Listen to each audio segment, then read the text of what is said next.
मित्रांनो, तुमचं पुन्हा एकदा GB स्टोरी टेलर या यूट्यूब चॅनलवर स्वागत आहे. आजच्या आपल्या गोष्टीचं नाव आहे बाळंतीण. पण गोष्ट सुरू करण्याआधी जर कोणी ह्या चॅनलवर पहिल्यांदाच आलेले असाल तर त्यांनी ह्या चॅनलला सबस्क्राईब करायला विसरू नका. चला तर मग अजिबात वेळ न घालवता गोष्टीला सुरुवात करूया.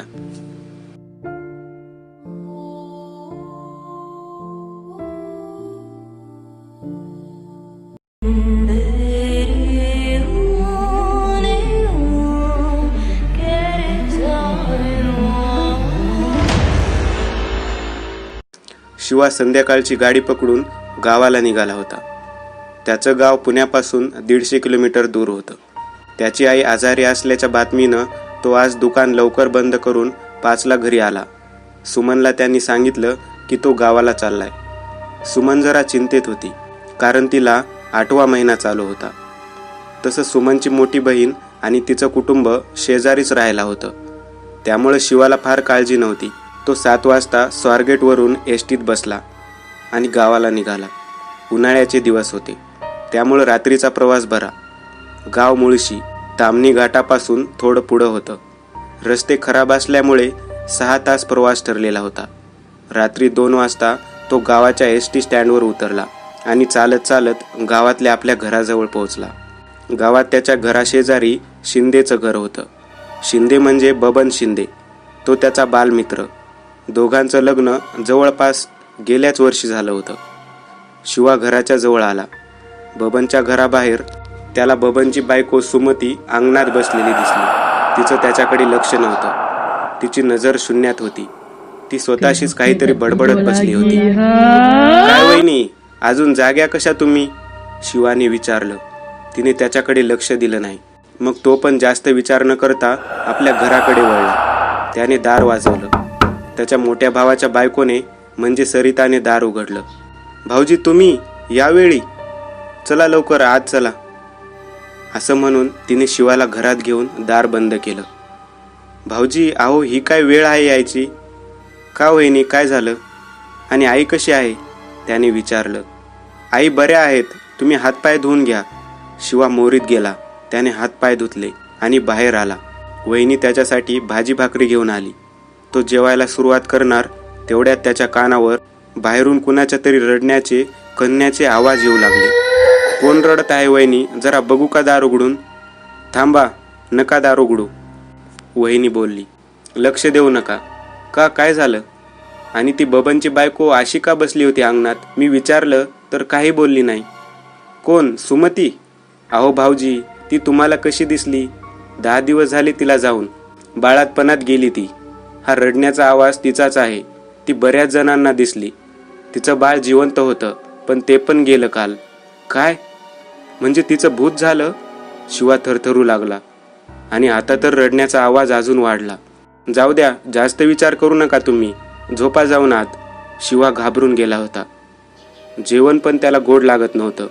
तो कसाबसा 4 घास खाऊन आत जाऊन झोपला.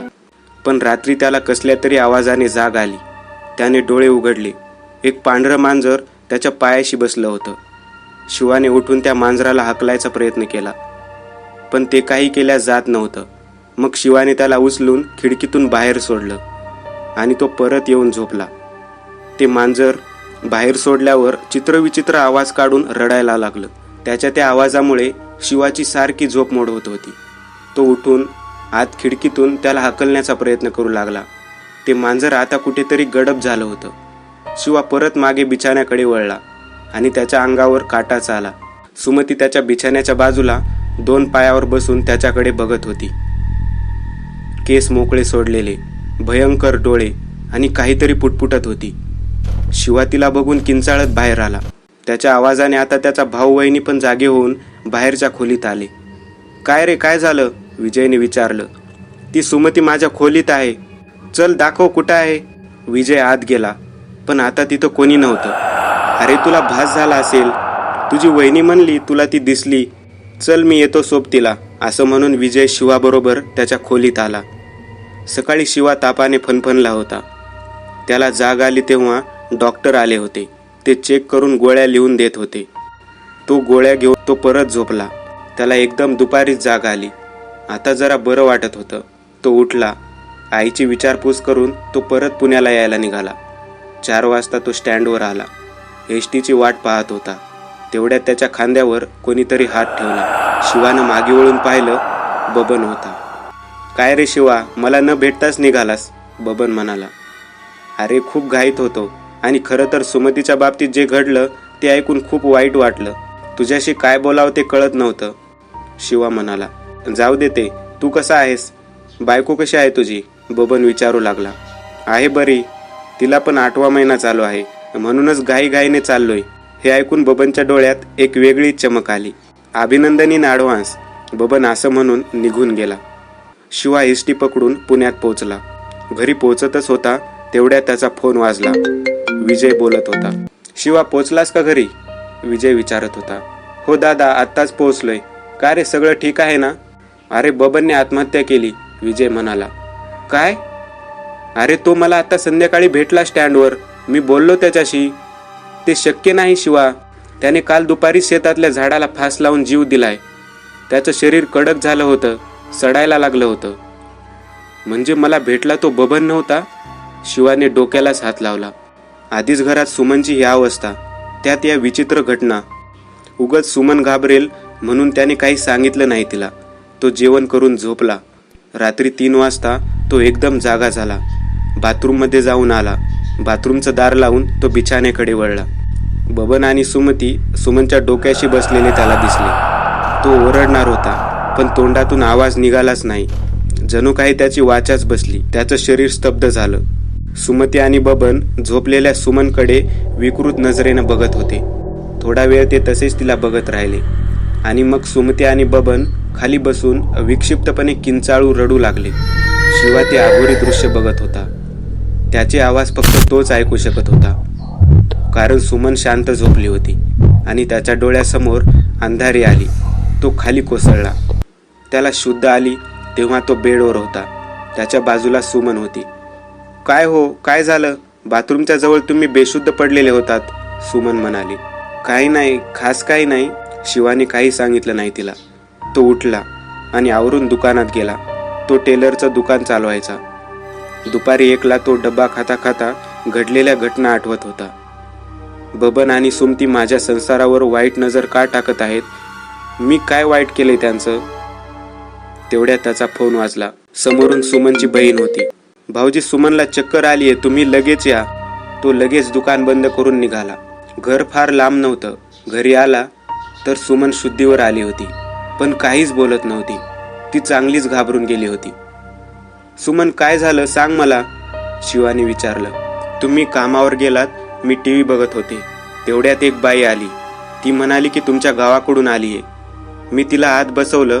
ती म्हणाली मला द्या. मी पाणी घेऊन बाहेर आले तर ती एकटी नव्हती. तिच्याबरोबर एक माणूस पण होता.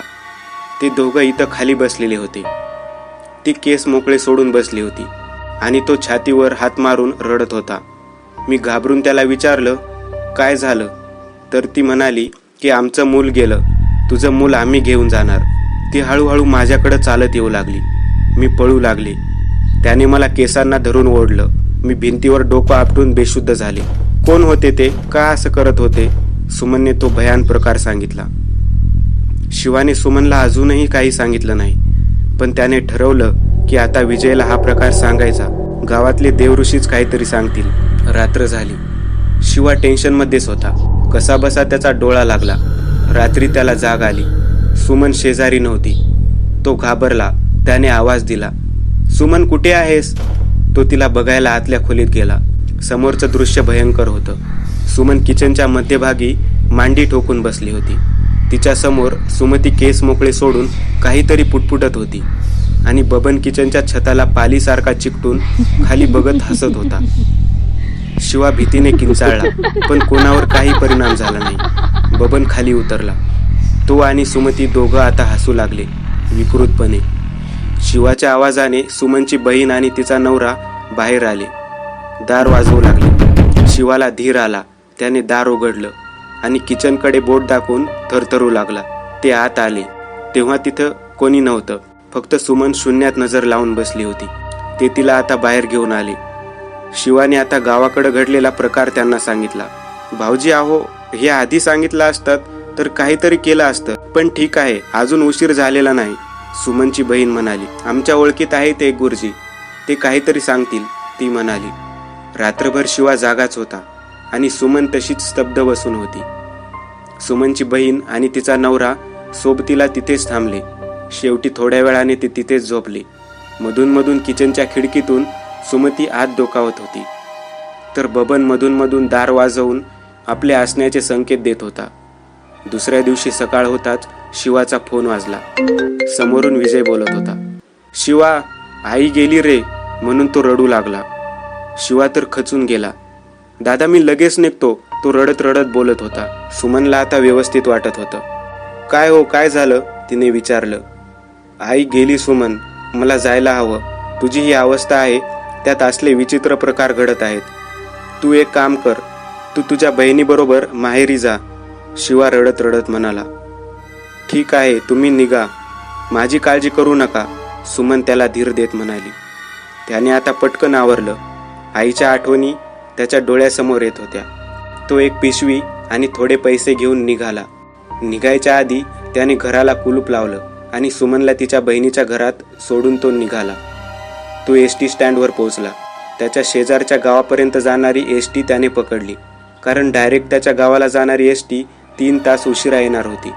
त्याच्या मनात विचाराचा काहूर उठला होता. सुमनची काळजी, त्यात आई गेल्याचं दुःख, काय होणार पुढं याच्या विचारात त्याचं मन होतं. बघता बघता एसटी चांदणी चौकात पोहोचली. 1 तास झाला होता त्याला घर सोडून, आणि त्याचा फोन वाजला. फोन विजयचा होता. फोन उचलत शिवा बोलला. दादा निघालोय, अजून 3-4 तासात पोहोचेन. नातेवाईक पोहोचलेत का? काय, तू येतोयस? आणि नातेवाईक कशाला येतील? काय बोलतोयस? अरे दादा, आई गेल्याचा फोन तूच केला होतास की सकाळी, शिवा वैतागून म्हणाला. काय? नाही, मी कोणताही फोन केला नाही शिवा, आणि आईची तब्येत ठीक आहे, विजयने खुलासा केला. काय? मग तो फोन? शिवाला समजलं हे बबन आणि सुमतीच्या दुष्ट आत्म्याचं काम असणार. पण आई व्यवस्थित आहे हे ऐकून त्याला थोडा दिलासा मिळाला. आणि अचानक त्याचा फोन आपोआप बंद पडला. काहीच कारण नव्हतं फोन बंद पडायचं. त्याने आता त्वरित कंडक्टरला सांगून गाडी थांबवायला सांगितली. तो उतरला आणि रस्त्याच्या दुसऱ्या बाजूला येऊन पुण्याकडे जाणारी एसटीची वाट बघू लागला. दुपारचे 1:30 वाजले होते. इतक्यात त्याच्या खांद्यावर कोणीतरी हात ठेवला. त्याने मागे वळून पाहिलं आणि त्याला धक्काच बसला. तो दुसरा तिसरा कोणी नसून सुमनच्या बहिणीचा नवरा होता. रतन, तू इथे कसा? आणि तू इथं काय करतोयस? काही विचारू नका, पटकन चला. समोरून एसटी आली. ते दोघे बसले. रतन, पण तू घरी का नाही थांबलास? सुमन आणि तुझी बायको शोभा दोघी एकट्या आहेत, शिवानी विचारलं. पण रतन काही बोलायच्या मनस्थितीत नव्हता. टेन्शनमध्ये असल्यामुळे त्याने शिवाला पण काही विचारलं नाही. ते दोघं आता घराजवळ आले. शिवा आणि रतन आता रतनच्या म्हणजे सुमनच्या बहिणीच्या घराच्या दारात पोहोचले. शिवाने दार वाजवलं, पण दार उघडं होतं, म्हणजे लोटलेलं होतं. ते 3 खोल्याचं घर होतं. शिवा दबकत दबकत एकटाच आत गेला. सुमन, शोभा, कुठे आहात तुम्ही? शिवाने घरात येत आवाज दिला. तो आता घराच्या आतल्या खोलीपर्यंत पोहोचला. त्याने त्या खोलीचं दार हळूच ढकललं आणि समोरचं दृश्य पाहून त्याचं काळीज तोंडाशीच आलं. समोर शोभा आणि रतनचे मृतदेह रक्ताने माखलेल्या अवस्थेत पंख्याला लटकलेले होते. आणि सुमन केस मोकळे सोडून त्याच्या लटकणाऱ्या शरीरांकडे बघत होती. अरे पण रतन तर माझ्याबरोबर होता, अगदी दारापर्यंत, पण हे दोघं तरी तर मृत अवस्थेत, मग माझ्याबरोबर होता तो? त्याने आता सगळी आशा सोडली. त्याने सुमनला कसंबसं तिथून उठवलं आणि पोलिसांना फोन केला. सुमन आता परत बेशुद्ध झाली होती. पोलीस आले. त्यांनी शिवाची चौकशी केली आणि बेशुद्ध असलेल्या सुमनला हॉस्पिटलला भरती केलं. रात्री अचानक सुमनची तब्येत बिघडू लागली. ती विचित्रपणे वागू लागली. ती एकटीच पुटपुटत होती, मध्येच हसत होती, मध्येच रडत होती. तिचा आता बाकीच्या पेशंटना त्रास होताना बघून डॉक्टरांनी तिला हॉस्पिटलच्या कोपऱ्यात असलेल्या स्पेशल रूममध्ये शिफ्ट केलं. तिला झोपेचं इंजेक्शन देऊन तिला झोपवलं होतं. आता शिवा पण दिवसभरात भयंकर घटनांना तोंड देऊन थकून गेला होता. त्याचा डोळा लागला. काही वेळाने त्याला त्याच्या कानाजवळ कोणीतरी पुटपुटल्याचा आवाज येऊ लागला. आणि तो हळूहळू डोळे उघडत जागा झाला. समोरचं विकृत दृश्य पाहून त्याची दातखिळीच बसली. समोर सुमती सुमनच्या पोटावरून हात फिरवत बसलेली होती, तर बबन समोरच्या भिंतीवर एखाद्या पालीसारखा चिकटून चित्रविचित्र आवाज करून इवळत होता. शिवा किंचाळत राहिला, पण ती दोघं जागची हल्ली नाहीत. आणि तेवढ्यात रूममध्ये कोणीतरी आलं. त्याच्या येण्याची चाहूल लागताच सुमतीच्या चेहऱ्यावरचा रंग उडाला. बबन सुद्धा बिथरला. एक अतिशय सामान्य दिसणारा तरुण मुलगा होता तो. चेहऱ्यावर तेज, अंगावर खादी कुर्ता आणि पांढरं धोतर, कपाळावर चंदनाचा तिळा, गळ्यात रुद्राक्षाची माळ. तो रूममध्ये येताच सुमती आणि बबन खिडकीतून नाहीसे झाले. शिवा सगळं बघत राहिला. नमस्कार, मी रामदास, आचार्य काशीनाथ गुरुजींचा शिष्य. सकाळी शोभा आणि रतन आले होते, पण गुरुजी बाहेर गेले होते. आम्ही संध्याकाळी येणार होतो, पण त्याआधीच रतन आणि शोभाबद्दल ऐकून खूप वाईट वाटलं. मग म्हटलं अजून काही अनुचित प्रकार घडण्याच्या आत मीच येऊन बघतो. खरंच तुम्ही आलात म्हणून वाचलो आम्ही. पण हे सगळं का होतंय? शिवा हातबल होऊन विचारत होता. ते आता सांगणे अवघड आहे, पण एक खात्रीशीर सांगतो, सुमनला आणि तुमच्या होणाऱ्या बाळाला काही होणार नाही. उद्या संध्याकाळी अमावस्या सुरू होत आहे. त्याआधी आपल्याला काहीतरी करावं लागेल, नाहीतर मग सगळं अवघड होईल. कारण अमावस्याच्या कालावधीत या काळ्या आत्म्याची ताकद चौपट होते. आपल्याला तिथं जावं लागेल जिथं या गोष्टीची सुरुवात झाली. मला पहिल्यापासून सगळं सविस्तर सांगा, रामदास म्हणाला. शिवाने एक एक करत सगळ्या घटना सांगितल्या. तुम्ही नक्की काही लपवत नाही आहात ना? रामदासने शिवाला विचारलं.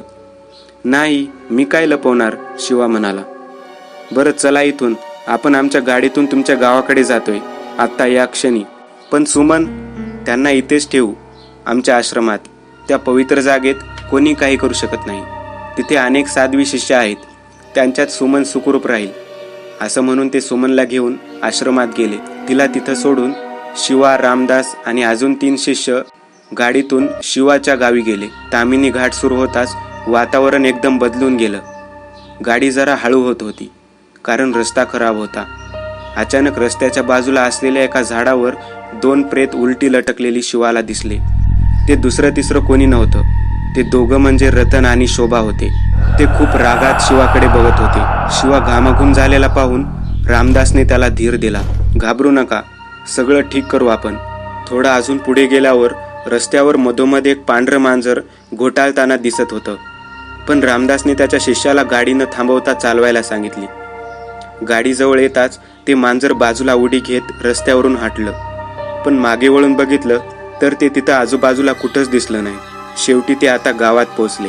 गावात पोचल्यावर ते थेट बबनच्या घराच्या अंगणातच जाऊन थांबले.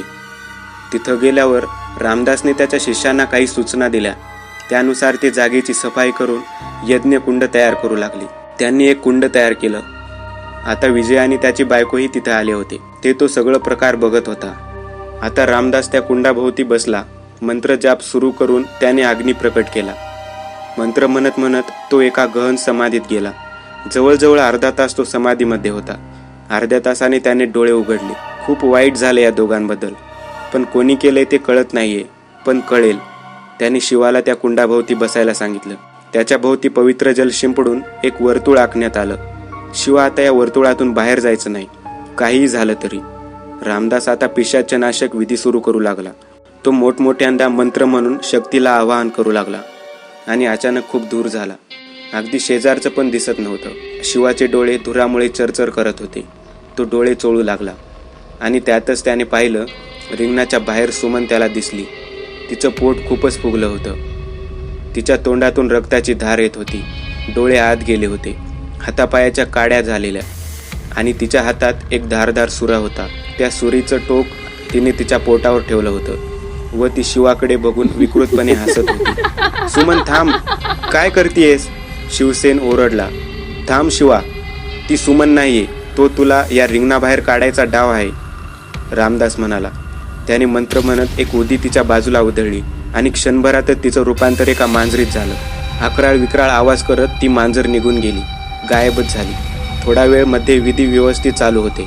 इतक्यात बाजूला बबन आणि सुमती उभे असलेले दिसले. सुमती रिंगणाच्या आत यायला बघत होती, पण तिला ते जमत नव्हतं. ती शिवाकडे बघून घाण घाण शिव्या देत होती, जणू काही त्याचा जीव घ्यायचा होता तिला. बबन किंचाळत होता, रडत होता, पण विधी चालूच होता. आता रामदास विधीच्या उत्तरार्धात आला होता. त्याने मंत्र म्हणून एक उदी त्या दोघांवर उधळली आणि ते दोघेही जागी स्तब्ध झाले. त्यांचे आवाज बंद झाले. पण पुढच्या क्षणी तिथं एकदम पाऊस सुरू झाला. पावसाच्या पाण्यात रक्त मिसळून गेलं होतं. सगळी जमीन लाल झाली आणि ते रिंगण पुसलं गेलं. सुमतीनं शिवावर झडप घातली. बबन आणि सुमतीनं क्षणभरात आपली धारदार नखं त्याच्या पोटात खुपसली.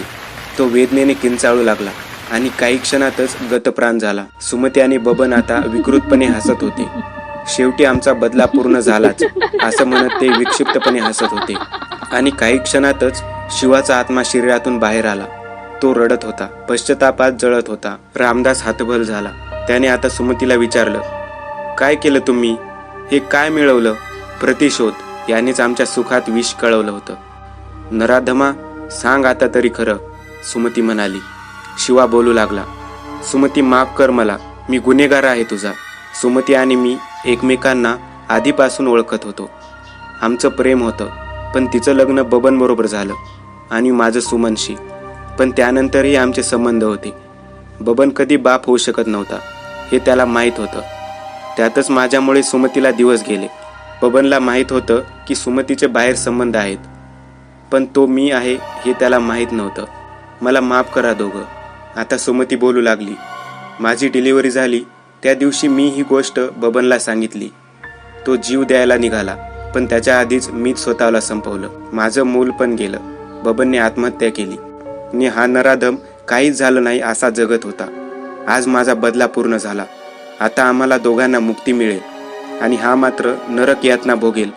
रामदास सगळं ऐकत होता, पण शेवटी न्याय झाला होता. मित्रांनो, आज पुरतं एवढंच. तुम्हाला जर काही गोष्ट आवडली असेल तर नक्की लाईक करा. तुमच्यापैकी बरेचसे जण व्हिडिओ लाईक न करताच पळून जातात, पण हा जर व्हिडिओ तुम्ही लाईक केला तर मला जरा बरं वाटेल आणि असेच भारी भारी व्हिडिओ बनवायची माझ्यात एनर्जी येईल. त्यामुळे नक्की लाईक करा आणि अजूनही कोणी या चॅनलला सबस्क्राईब केलेलं नसाल तर लगेच सबस्क्राईब करून टाका आणि बाजूची घंटी ती मात्र दाबायला विसरू नका. देवाची घंटी आहे ती. चला तर मग पुन्हा भेटूया अशीच एक आगळी वेगळी गोष्ट घेऊन पुढच्या भागात.